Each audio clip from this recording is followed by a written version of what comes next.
let's get talking to some NFL Conference Championship weekend play.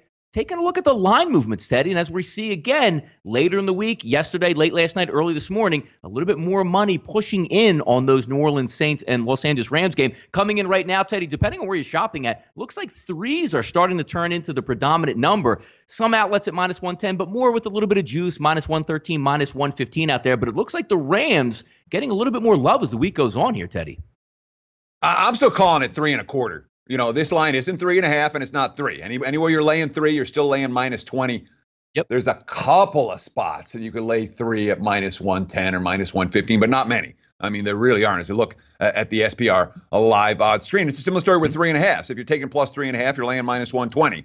And when it's 3 minus 120 and then plus minus 3 minus 120 and plus 3.5 minus 120, I call that 3.25, which is, and it's been there. It's been there all week. I talked to a couple of bettors that really thought that the Rams were going to take money.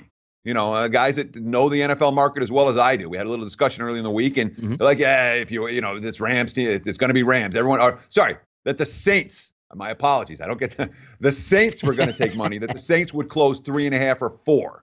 And what's actually happened is it doesn't look like it's going in that direction right now. So the wise guys that I was talking with, their opinion was wrong on where this line was going to move, unless there's still some hidden under the radar Saints support that's going to show before kickoff. Wouldn't be shocked if that happens. Wouldn't be shocked at all if this line closed 3.5, even though it's 3.25 right now. And some of the indicators say that it's Rams money going to come. I'm not convinced that's the case.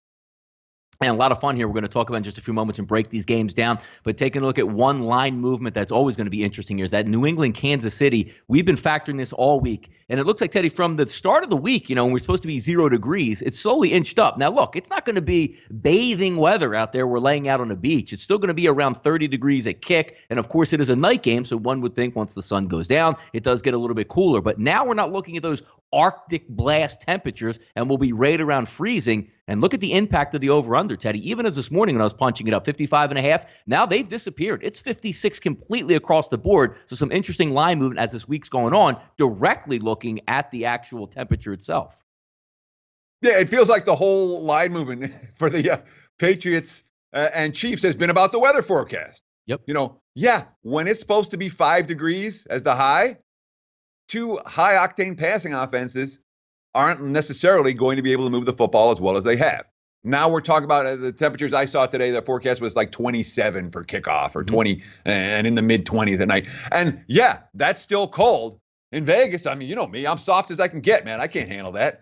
But the actual football players, it's not as dramatic. And what we're seeing because of the result, the betting markets seem to think the cold weather was going to hurt that Kansas City high-octane offense.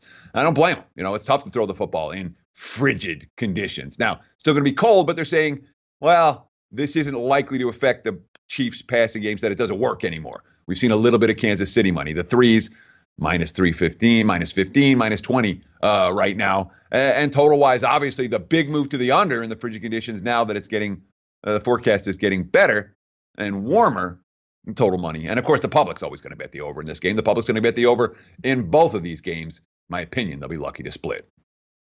Yeah, no, it's still cold because, I had the Philadelphia Eagles games or even walking the dog when it's 30 degrees or less. I look like the Michelin man going to those games. So don't tell me about the cold in 30. Hey, it's 30. They'll be fine out there whipping around. It's still going to be cold for these guys and will be interesting to watch. Even tomorrow, some of those line movements, we'll get those latest updates. Also, Teddy, did see a nice picture, which, look, NFL stadiums, they're state of the art. They're going to make everything as good as possible for the players and the conditions. They did resod the field between the numbers and on the sideline. So it does look good, but sometimes looks can be deceiving.